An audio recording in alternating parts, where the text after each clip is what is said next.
Olá pessoal, eu sou Carlos César Almendra e hoje nós vamos analisar o segundo documentário produzido aqui pelo canal Conexão Marxista. É o documentário Democracia em Vertigem, de Petra Costa.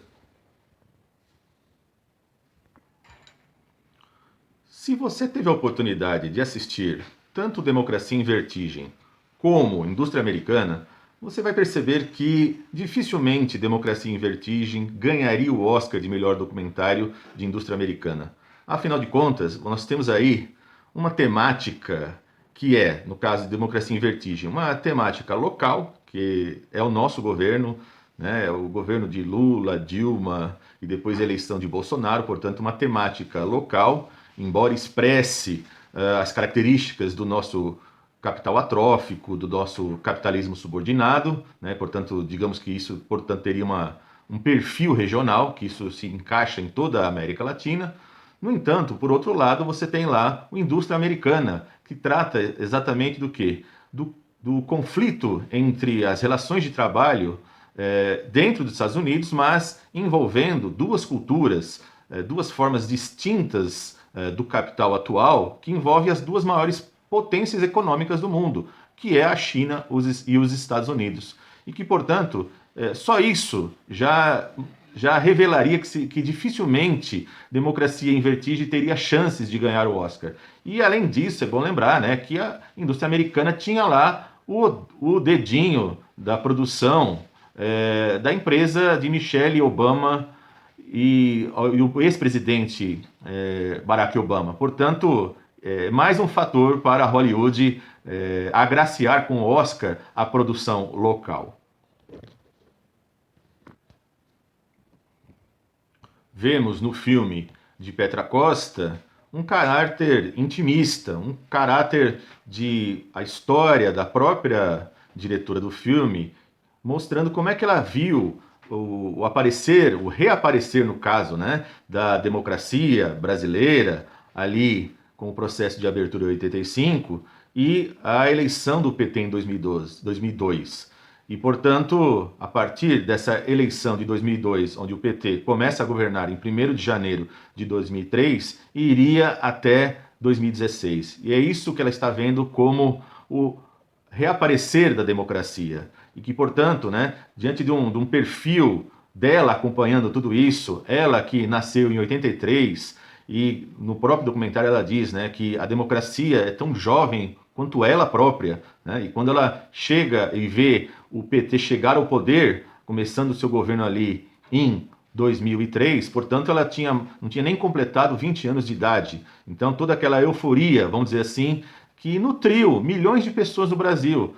Lembre-se que o PT chegou a ter mais de 1 milhão de filiados, fora outros milhares ou até talvez milhões de simpatizantes. Portanto, esse caráter intimista do documentário presente na produção de Petra Costa, você já tinha visto isso no seu primeiro longa-metragem, chamado Helena, que aí é uma questão até de caráter íntimo mesmo, porque retrata o suicídio da sua irmã mais velha, né? Sua irmã que tinha saído do Brasil com 20 anos de idade para tentar fazer uma carreira nos Estados Unidos, ligado às artes cênicas ou até mesmo, sobretudo, a arte cinematográfica, e mostra Petra, portanto, com apenas 7 anos se afastando, não vendo mais a sua irmã. Portanto, já temos aí um primeiro um filme documentário, né, de caráter intimista, mas agora, com Democracia em Vertigem, você vê ali não só o caráter intimista, mas uma temática ligada às questões sociais e, sobretudo, às questões políticas. Claro que o documentário do Democracia em Vertigem nos remete também a um outro documentário muito famoso no Brasil, do Silvio Tender, que é Django. A diferença é que Django, quando a gente assiste hoje Django, você está vendo ali a queda de um presidente de uma geração que não é nossa. E Democracia em Vertigem, quando você assiste o documentário, você está falando do nosso passado recente. Você está vendo ali a história da qual você mesmo participou. Portanto, é algo muito mais próximo de nós. Claro que também, de certa maneira, para pegar uma produção internacional, não deixa de ter uma certa referência, dá para você lembrar um pouco também daquele famoso filme Todos os Homens do Presidente, que envolve ali fatos os quais dois jornalistas vão mostrar todo aquele esquema de escândalo que acabou derrubando o presidente Nixon. O fato de Democracia em Vertigem ter sido indicado ao Oscar de melhor documentário fez com que ele fosse conhecido no Brasil rapidamente, sobretudo porque estava alocado o filme no portal aí da Netflix. E isso propiciou com que o acesso ao assistir a esse documentário fosse muito grande por parte dos brasileiros. E ao mesmo tempo é bom lembrar, né, que a oposição, aqueles que odiaram o filme, o viam como meramente um filme maniqueísta, um filme defensor das ideias do PT. Vejam, é inegável que o PT, ao longo da sua trajetória, trouxe para si uma série de simpatizantes, ou militantes ou simpatizantes. E se você vê qual que é a trajetória da Petra, é bom lembrar, né? Os avós dela, o avô dela é um dos fundadores da Andrade Gutierrez, a grande construtora que inclusive no documentário há uma cena muito interessante que a Petra coloca ali, que o Palácio da Alvorada foi reformado pelo governo do Fernando Collor e colocaram lá uma placa. E nessa placa estão várias construtoras. E que anos depois, uma nova reforma do Palácio da Alvorada é feita pelas mesmas construtoras e mais, e outras novas empresas. E tá lá a placa de quando? Do governo do Lula. Então você tem dois momentos aí da história brasileira onde você tem parentes, no caso o avô, né, da Petra, que é um dos fundadores da Andrade Gutierrez, uma empresa importantíssima, que inclusive também a certa altura é retratado ali que numa das festas no Palácio dos Bandeirantes, após o Temer ter assumido, né, um político encontra um empresário e diz para ele: Nossa, você aqui? Ele responde: Não, eu sempre estive aqui.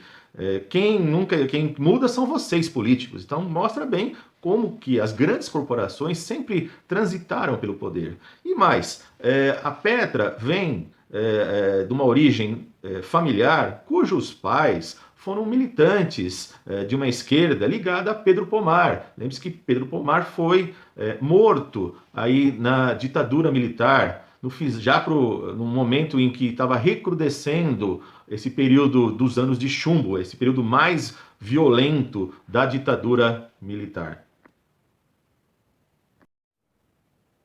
No livro de Jacob Gorender, Combate nas Trevas, nessa versão mais antiga, você vai ter aí no capítulo 29, um capítulo bem curto, que vai mostrar como é que foi essa ação de assassinato de Pedro Pomar. E a própria Petra recebe esse nome em homenagem ao Pedro Pomar. Portanto, você tem aí pais da Petra que são militantes de esquerda, né? E a Petra, ela fez a sua graduação no Barnard College entre 2003 e 2006, portanto no exterior, e formou-se antropóloga, né, lá na Inglaterra. E depois o mestrado dela vai ser no London School of Economics, entre 2007 e 2008, né, que vai ser um mestrado de comunidade e desenvolvimento, onde a temática central dela, né, da discussão dela, vai ser a questão do trauma. Portanto, é uma pessoa muito jovem, né, uma cineasta, né, ela vai se tornar membro da Academia de Artes e Ciências Cinematográficas lá em 2018,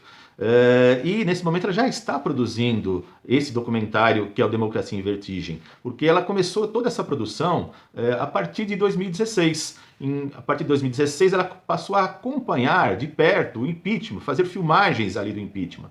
E, portanto, ela passa até por essa influência dos pais, que são antigos militantes, né? Ela conseguiu aí, e aparece no filme, documentário, ela entrevista a Dilma, depois de um ano leva a mãe para conversar com a Dilma, uma vez que ambas estiveram no mesmo presídio, né, o presídio Tiradentes, né? A mãe fala, né, que ela é mineira e militante.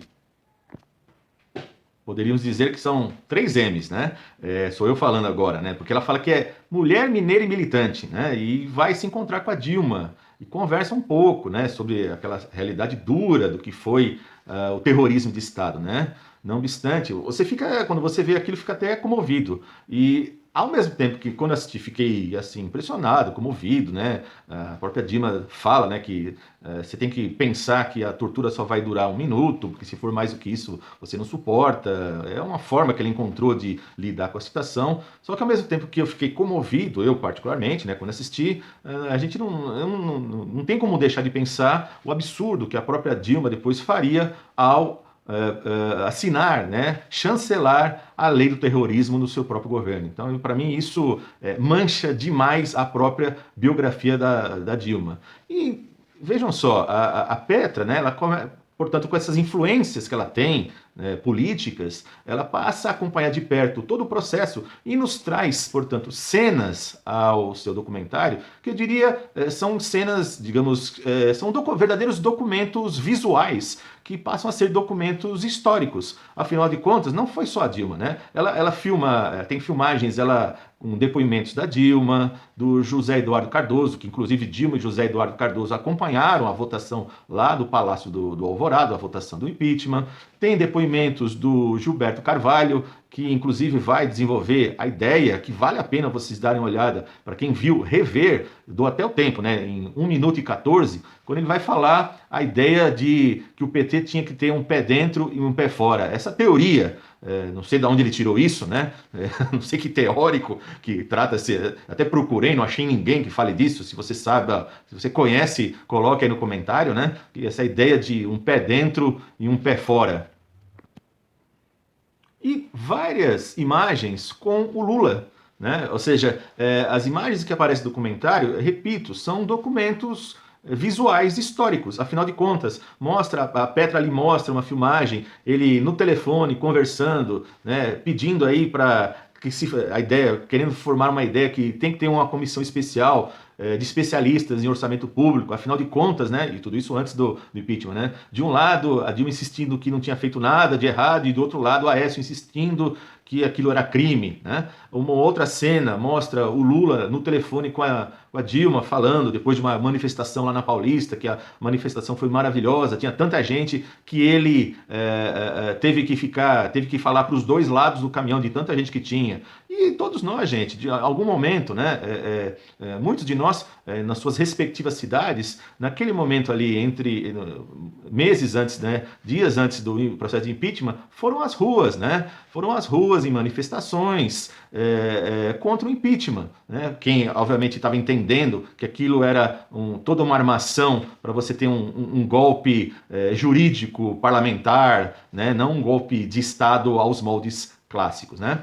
E além disso, creio que assim, o melhor momento que mostra ali o Lula falando, que é altamente revelador para nós todos, e creio que vocês têm que assistir de novo, dou até o tempo, que é ali em 1 hora e 24 minutos, mostra o Lula andando de carro num passeio noturno junto com a sua esposa Marisa, e ele revela exatamente qual que é a lógica do PT. Isso é fundamental para todos nós. Se você já assistiu, assista de novo, que ali dá um quadro muito bem do que ele pensa e como é que foi a condução da direção do próprio partido. Como eu não tenho os direitos de imagem do documentário, eu quero fazer um apontamento para vocês aqui.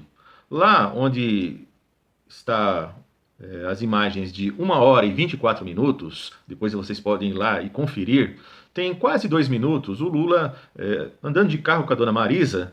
E eu vou descrever o que está aparecendo ali, porque afinal de contas, simplesmente é a síntese do PT no poder. Vejam só, o Lula começa a falar o seguinte, que se ele pudesse, teria feito muito mais, e uma das coisas da qual ele se arrepende é não ter mandado para o Congresso, para ser votado, a regulação dos meios de comunicação, porque afinal de contas só tem 9 famílias que controlam todos os meios de comunicação. Bom, aí eu aponto o seguinte, ele saiu com uma popularidade no final do segundo mandato dele de 87%. Com certeza não chegaria a isso se houvesse esse tipo de enfrentamento. E deveria ter tido, mas não houve. Ele preferiu colher os louros da glória de ficar aí uma extrema popularidade e simplesmente deixou os meios de comunicação nas mãos de quem sempre esteve.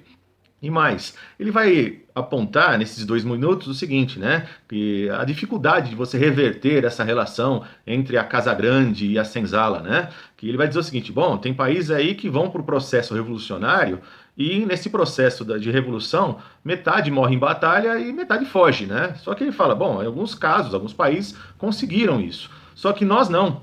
Aí ele vai falar o que o Brasil fez, né? Que é fundamental, ou seja, nós convivemos aqui com a liberdade de imprensa, aí eu friso, né? Inclusive para acabar com o próprio PT, direito de greve, direito de manifestações, o Congresso funcionando normalmente, livremente, e a questão da democracia, né? Que ele fala, qual é a conclusão dele de tudo isso? Que conviver com isso é muito mais difícil, só que é muito mais compensador. E diz na fala do próprio Lula, né? A gente vai aprendendo o que são os valores da democracia. Só que em seguida tem uma sacada genial da Petra Costa, que a cena seguinte é o carro chegando ainda numa imagem noturna, né, passando ao lado do Congresso, e começa a fala do Deltan Dallagnol, que feito aí 2 semanas depois do impeachment, né? Porque ali depois do impeachment sabia-se que o Lula era o candidato, né? Era a esperança do PT voltar ao poder, né? E obviamente o que vai acontecer? Depois de 2 anos de investigação, que prova, o que eles têm para apresentar? Só um PowerPoint apontando para um apartamento, né? E não tem nenhuma prova, não tem nenhuma prova. E o fato de não ter prova é a tentativa, eles entendem isso como o quê? Que foi a tentativa do Lula esconder tudo isso, e não só esconder, como ele é o chefe do esquema. E que, portanto, de novo, o Lula vai acabar caindo no quê? Numa situação na qual aquela democracia, aquele judiciário, todo aquele esquema que o PT tanto defende, acabou sendo uma bela armadilha, um verdadeiro ardil para com o próprio PT. Ou seja, a cena seguinte dessa do Dallagnol e do pessoal lá da Lava Jato é o Lula sendo inquirido pelo Sérgio Moro num depoimento, né? Que o Lula vai dizer que é um processo ilegítimo, que essa denúncia é uma farsa e que tem que acabar com as ilações. E em seguida, cena seguinte, é o quê? 2 meses depois, o Lula é condenado a 9 anos e 6 meses de cadeia e na segunda instância vai para 12 anos de pena. Portanto, é o PT envolto nessa situação na qual ele tanto defendeu a ordem vigente, né? Ele não optou né, a palavra, né, pelo caminho revolucionário, e sim pelo caminho institucional, e caiu na armadilha, tendo aí sua presidente que sofreu impeachment e o outro presidente que vai literalmente para a cadeia. Né? E vejam, o documentário da Petra depois mostra várias figuras importantíssimas do poder. O Cunha, o Temer, o Joesley, lá para frente depois o próprio Bolsonaro. Portanto, a partir do impeachment, qual que é a sensação? Lembrando, né? É um documentário que tem aquela pegada, aquele caráter intimista, né? O que a Petra vai dizer, né? São palavras dela, né? A cara desse país mudou depois dessa votação. E também outra fala dela, impressão que a nossa democracia estava muito doente. Então, aquela pessoa, né, que não só ela, como milhares de simpatizantes, militantes, ou a população comum, que sempre nutriu uma esperança no PT de mudança radical, agora vê o quê? Vê esse partido que se envolveu com mensalão, com petrolão, e essas coisas também aparecem no próprio documentário, e simplesmente o partido agora foi varrido do poder. Como eu frisei, você tem assim vários depoimentos de pessoas da alta esfera do poder, ou seja, a própria Dilma, né, que vai dizer que em 2015 ela não governou. Vejam, é a fala dela. Eu não governei em 2015.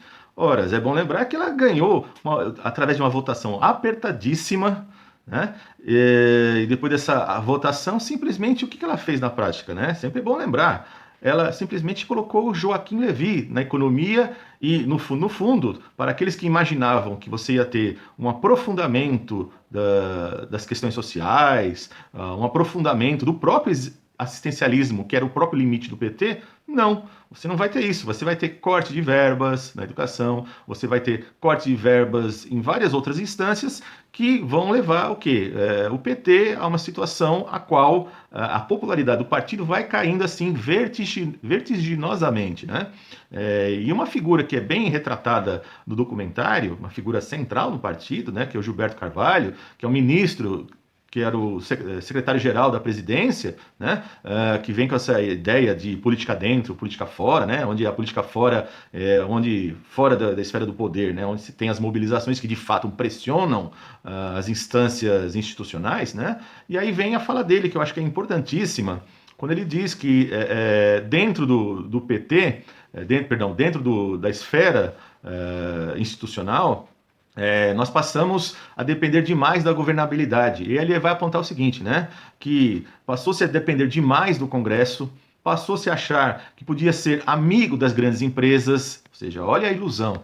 E, em terceiro lugar, né, que achava-se que o financiamento da campanha do jeito que estava, era normal, tinha que ser assim mesmo. Né? Então, se ele diz, né, que inicialmente o PT nasce contestando a verticalidade burocrática do poder, na verdade o PT, no final das contas, né, acaba só ficando dentro da esfera institucional e ficando numa posição tremendamente complicada. Então, quando nós vemos a Petra chamar o seu filme de Democracia em Vertigem, né, ou seja, essa vertigem que dá diante de um povo, né, uma população que botou fé no PT ali, vencendo em 2002 e a partir de 2003 assumindo o poder e sendo varrido em 2016 e em seguida o presidente que teve mais popularidade simplesmente indo para a cadeia, né? Muito mais do que a vertigem, para usar as palavras do José Sócrates, que escreveu um artigo na Carta Capital, né? O filme da Petra é a crônica de um profundo desapontamento. Né? Então, que, portanto, muito mais do que cobrar a Petra, que é uma simpatizante da causa, a gente tem aqui que apontar o quê? As questões teóricas de fundo. E aí, nesse sentido, que eu coloco para vocês um grande pensador da realidade brasileira, que é o José Chazin, que desde lá dos anos 70 e 80 vem criticando o PT. Né? Um dos textos dele chamava-se Conquistar a Democracia pela Base, que está dentro aí do livro A Miséria Brasileira. Né? Textos esse que era lá da antiga revista Ensaio, que a cada publicação anual tinha um novo texto do Chazin e sempre criticando o PT. Portanto, não tem essa de o PT chegou ao poder e nos traiu. Não, a análise do Chazin sempre foi muito crítica ao PT, né? Tratando, inclusive, como muito pior nesse sentido que o próprio PCB, né? Que o PCB sempre pautou pelas lutas econômicas e o PT transforma aquelas lutas de 78 a 80 no quê? Em vez de aprofundar a questão econômica, né, que é isso que pesa para o trabalhador, não, simplesmente foi lá e tentou consolidar a própria política do partido. Nesse sentido, Chazin apresenta para nós o quê?